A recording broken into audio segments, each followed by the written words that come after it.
Magandang gabi po sa inyong lahat. Noong pong mga bata pa kami, ang tatay ko po ay nanggaling sa pagiging magbubukid at mangingisda. Okay? Napagdaanan po niya yon, lalo na nung kanyang kabataan. But later on, nagkaroon siya ng isang maayos sa trabaho sa Maynila. No? Alam po nung iba yung blooming. Okay, yung blooming po ay tunawan ng bakal, no? Doon po nakapagtrabaho ang tatay ko. Pero noong una, yun ang kanyang naging karanasan, mangingisda, magbubukid. At bilang mangingisda at magbubukid, no, minsan ay umaasa sila sa klima para makita kung sila'y makakahuli ba ng marami o hindi. Ang kanilang bang pananim ay magiging maayos at hindi aabutin ng bagyo.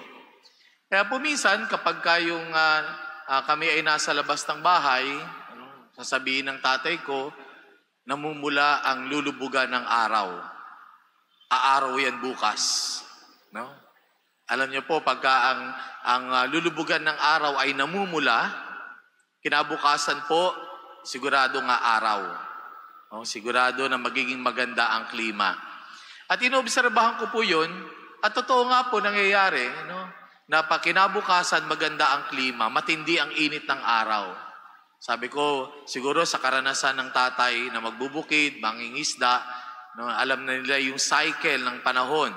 No, nakikita, nababasa na nila ang kalikasan para makita kung ano ang mangyayari sa kinabukasan. Ngayon po, hindi na lang basta hula ngayon dahil sa pag-unlad ng siyensya, napakadali na po natin na mahulaan o masabi kung aaraw ba, uulan ba. Bagamat ganun pa rin, minsan ay pabago-bago. No? Alam natin yung kwento kung bakit mga babae, ang unang pangalan noon ng mga bagyo, no? Dahil ang mga babae daw pabago-bago ng isip. No? Kaya daw ang mga pangalan ng mga bagyo nung araw ay babae. No? Dahil pabago-bago ng isip at ganun ang klima. Pero sa pag-unlad ng siyensya, meron ng mga eksakto na prediksyon ang pag-asa sa atin. Minsan lang nagbibigo tayo, yung pag-asa, nawawalan tayo ng pag-asa. Ano? Dahil minsan, yung inaasahan natin hindi nangyayari. Pag inaasahan natin uulan, minsan walang ulan. Pag sinabing iinit, tas bigla naman uulan. No? Nawalan tayo ng pag-asa.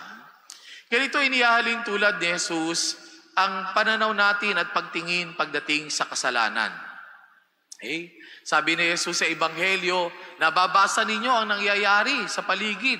Kapag nakita ninyo makapalang ulap sa kanluran, sinasabi ninyo uulan, gayon din ang nangyayari. At kung umihip ang hangin timog, ay sinasabi ninyong init at nagkakagayon nga. Ngunit may isang bagay si Jesus sa binibiyang diin sa atin sa Ebanghelyo, na sinabihan niya ang mga tao na nakikinig sa kanya, mapagpaimbabaw, mga ipokrito. Okay? Magaling bumasa pagdating sa nagagarap sa ating kalikasan, pero hindi magaling bumasa pagdating sa nangyayari sa ating buhay bilang mga Kristiyano. No, hindi natin nakikita yung mga ginagawa natin kung tama o mali. Okay? At minsan, yung ginagawa pa natin kung ano yung mali, kung ano yung makasalanan, mas iyon pa yung pinipili natin. Hindi natin nakikita yung consequence nung ating ginagawa. Hindi natin nababasa, hindi natin napipredict ano ang maidudulot nito sa atin na kasamaan. Kaya nga sabi ni Jesus sa mga tao, mapagpaimbabaw kayo. Yung ibang bagay, kaya nyo basahin.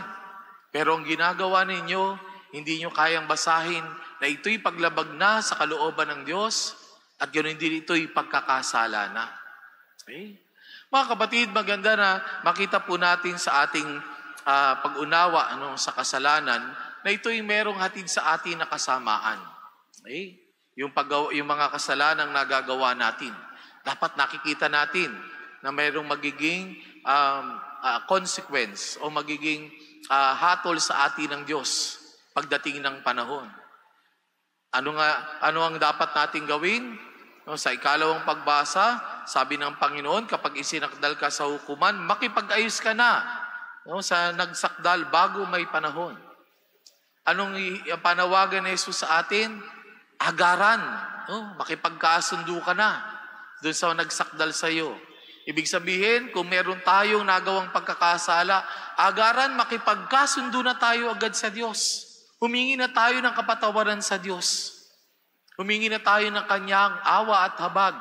Huwag na natin palaunin pa, huwag na natin patagalin pa. At sabi nga ng Panginoon, kung hindi natin magagawa yan, sisingilin tayo bandang huli. No? Sa ating mga kasalanang nagawa na hindi natin pinagsisihan. Okay? Ayaw ni Jesus sa tayo ay mahatulan ng Diyos. Lalo na ng hatol ng kamatayan, bunga ng ating kasalanan. Kaya sinasabi ni Jesus sa atin ang mga bagay na ito para lagi tayong maging kalugod-lugod sa harapan ng Panginoon. Okay?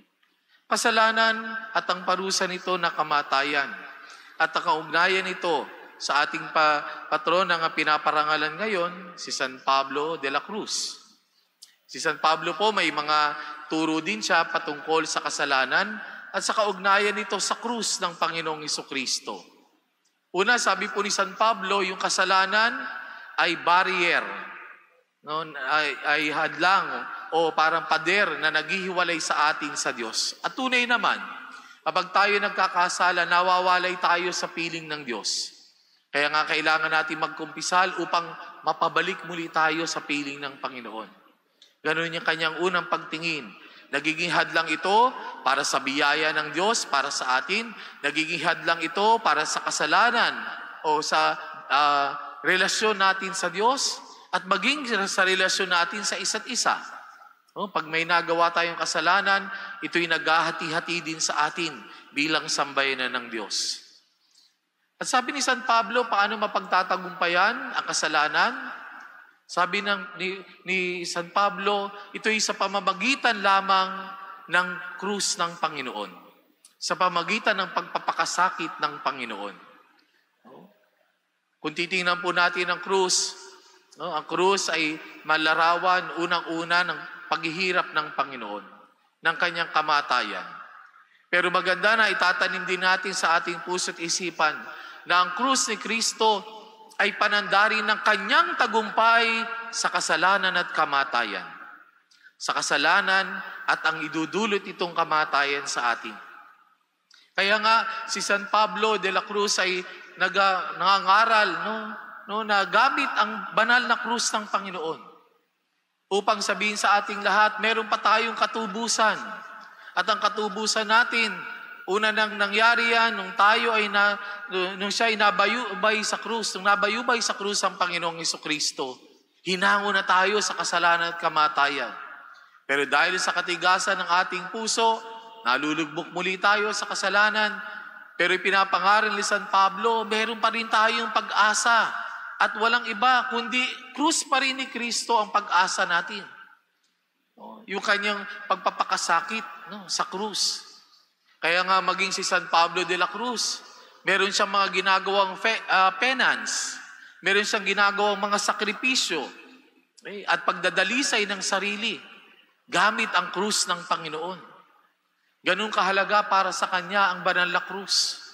Tanda ng katubusan natin, at patuloy na pagtubos sa atin ng Diyos sa kasalanan at kamatayan, at ito rin ang daan patungo sa kapagkakamit natin ng biyaya ng Diyos. Kaya mga kapatid, sa ating pong pagninilay ngayon, habang patuloy na naghahanda ang Basilica Minoring ito ni San Pablo de la Cruz, siguro maganda na tingnan din po natin sa ating buhay kung paano natin tinatrato ang kasalanan sa ating buhay. Meron makikita pa ba natin, napipredict pa ba natin ang bunga nitong kasamaan o manhid na tayo sa pagkakasala? Hindi na natin alintana. Magkasala man tayo o merong mang akibat na parusa ito galing sa Diyos o kasama ang idudulot sa atin. Sana hindi tayo humantong dun sa nagiging bahagi na ng kamalayan natin, ang mga maling ginagawa natin, ang mga pagkakasala na nagagawa natin. Dapat sabi ng Panginoon, nung mabasa rin natin ang mga bagay ito, makita natin at tanggihan natin sa ating buhay, talikuran natin sa ating buhay. At pangalawa, patuloy tayong umasa sa pagliligtas sa ating ng Diyos. At walang iba na maging pananda na ibinigay sa atin ng Diyos para tayong maligtas, kundi ang banal na krus. Kaya dapat bawat isang Kristiyano may debosyon sa banal na krus ng Panginoong Jesucristo. Dahil ito lamang ang daan na ibinigay sa atin ng Diyos para tayo maligtas at makarating sa buhay na walang hanggan. Tularan natin ang halimbawa ni San Pablo. Hindi lang ipinangaral ang diwa ng banal na krus, kundi isinabuhay din niya ito sa pamagitan ng kanyang mga pagpapakasakit at paghahangad na maging dalisay sa harapan ng Panginoon. Walang bahid ang pagkakasala, na patuloy na namumuhay ayon sa kalooban ng Panginoon. Amen.